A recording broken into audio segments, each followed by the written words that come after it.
Salut, salut, j'espère que vous allez bien. Je vous retrouve pour une nouvelle vidéo sur les fonctions du Thermomix. Et aujourd'hui, on va parler bien entendu de la fonction mixer. Donc mixer avec le Thermomix pour faire des soupes, des smoothies, des veloutés, des sauces, plein de choses, des omelettes,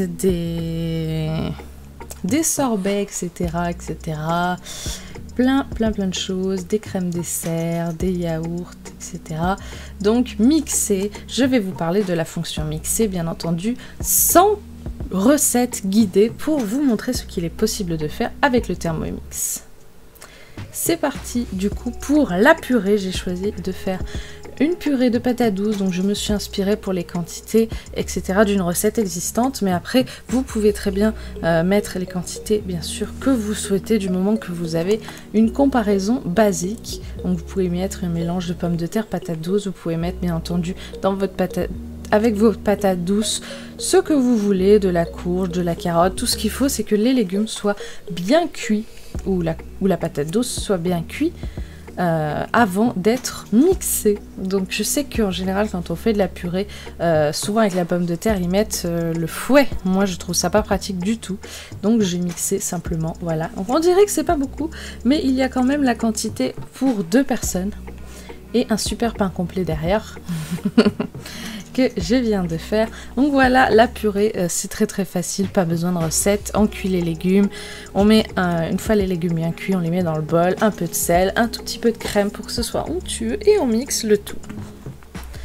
Deuxième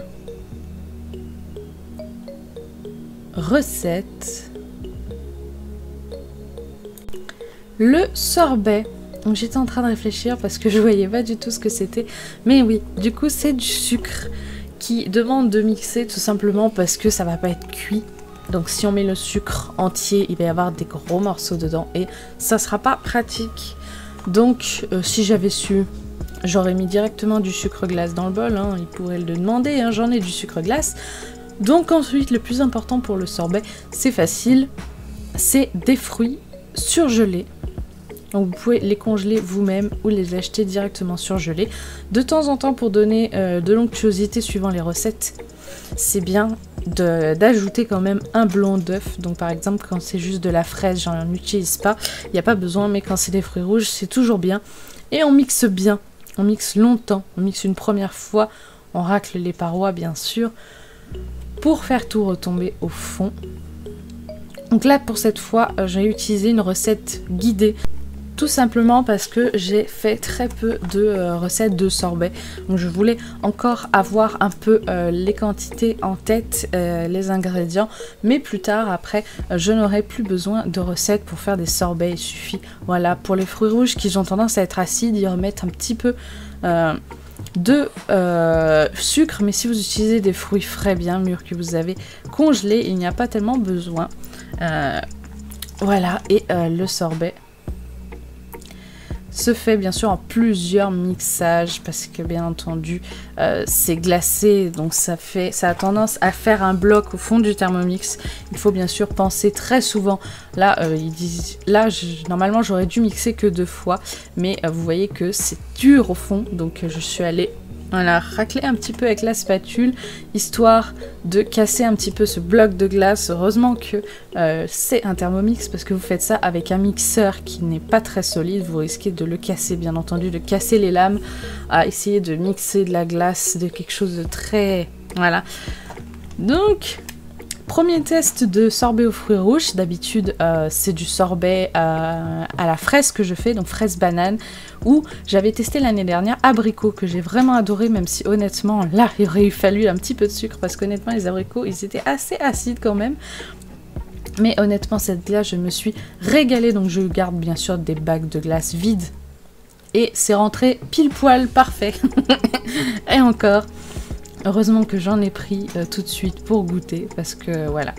Donc ne vous en faites pas, j'ai fait cette recette au mois d'août, quand il faisait très chaud. Fin août d'ailleurs, je crois même. Mais voilà, je me suis régalée. Je n'ai pas tout mangé, hein, ne vous en faites pas. Il y en a au congèle. L'avantage avec les sorbets, c'est que contrairement aux glaces, c'est beaucoup moins calorique. C'est simplement des fruits mixés, des fruits congelés ou surgelés qui sont mixés. Donc voilà, avec un petit peu de sucre si c'est des fruits qui ont tendance à être acides, ou sinon juste comme ça. Ma recette préférée, ça reste quand même banane fraise, donc équivalent banane et fraise. Pour un bac quasiment rempli comme ça, il faut 200 g de bananes congelées, 200 g de fraises congelées. Honnêtement, c'est une recette que je vous conseille de tester. Pas besoin de recette guidée. Voilà, vous mettez les fruits congelés, vous mixez une première fois, vous raclez les parois, vous mettez le fouet pour donner de l'onctuosité et vous remixez jusqu'à ce que ça fasse comme on a vu dans le bol là, ce genre de... Voilà, je sais pas trop comment expliquer, mais c'est voilà, c'est super bon.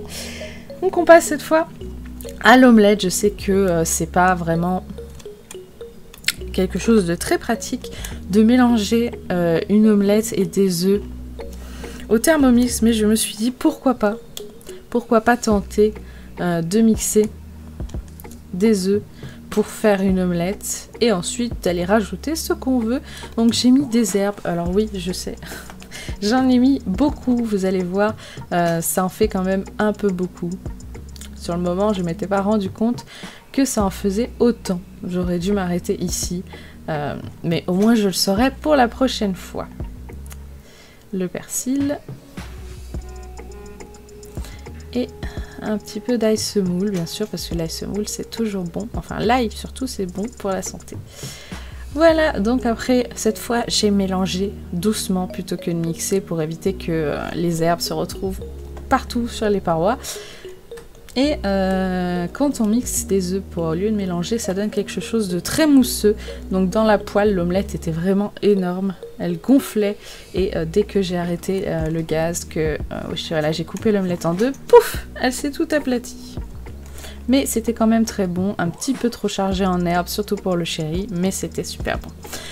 Une fonction très facile, ou plutôt une recette très facile à faire avec la fonction du mixer, c'est la soupe. Donc là, pareil, pas besoin de recette guidée. Là, en plus, j'ai récupéré ma recette de soupe qu'il y a du coup sur mon blog, la recette que j'ai fait moi par rapport à une recette que j'ai revisitée. Donc là, au lieu de mettre que de la courge, comme je fais d'habitude, j'ai mis de la courge et un peu de carotte parce que je n'avais pas assez de courge. C'était un tout petit reste qui me restait de l'année dernière.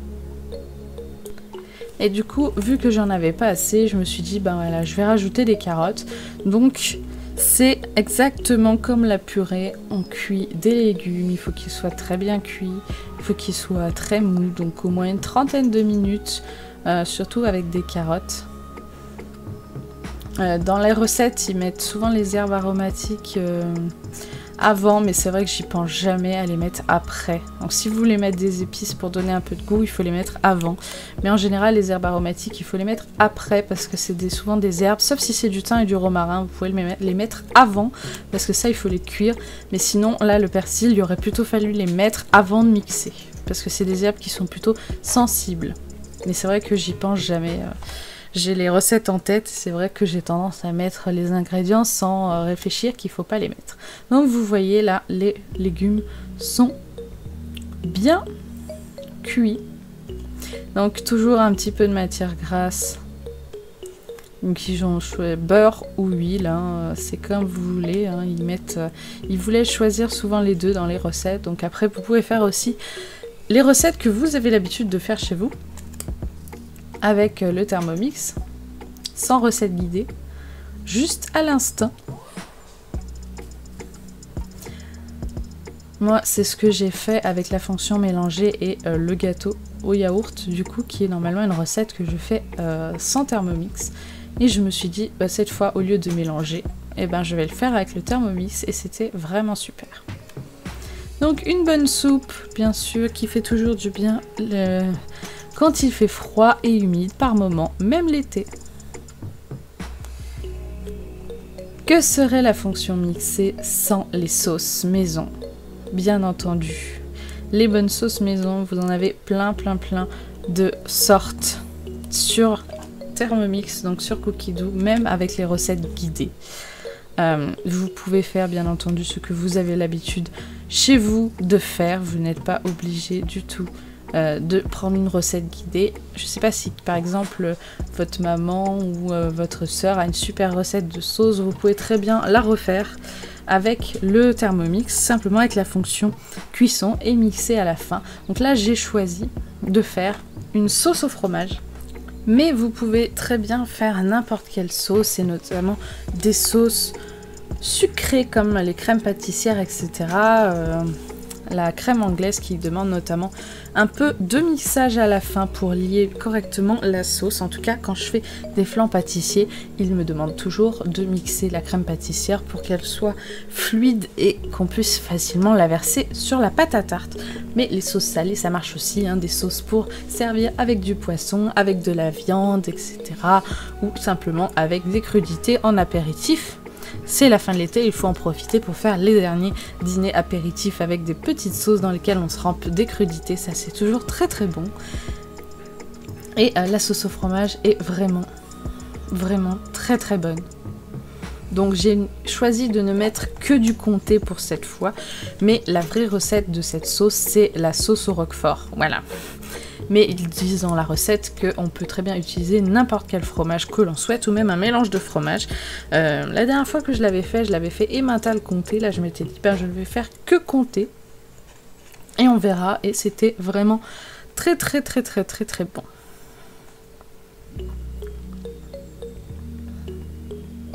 Et pour accompagner cette sauce, les petits bâtonnets de carottes coupés à la main. Voilà pourquoi ils sont vraiment très bizarres, avec une tête vraiment bizarre. Pour clôturer cette vidéo, bien entendu, ce qui est le plus récurrent, le plus quotidien chez moi, c'est le smoothie du coup. Ne faites pas attention à la boîte Milka à côté. J'ai oublié de la ranger. Donc le smoothie, c'est facile. Une banane, un fruit pour accompagner, donc la plupart du temps c'est un kiwi jaune, du lait d'amande, un peu de miel et on mixe. J'espère en tout cas que cette vidéo vous a inspiré. Je vous dis à lundi pour de prochaines vidéos. Salut!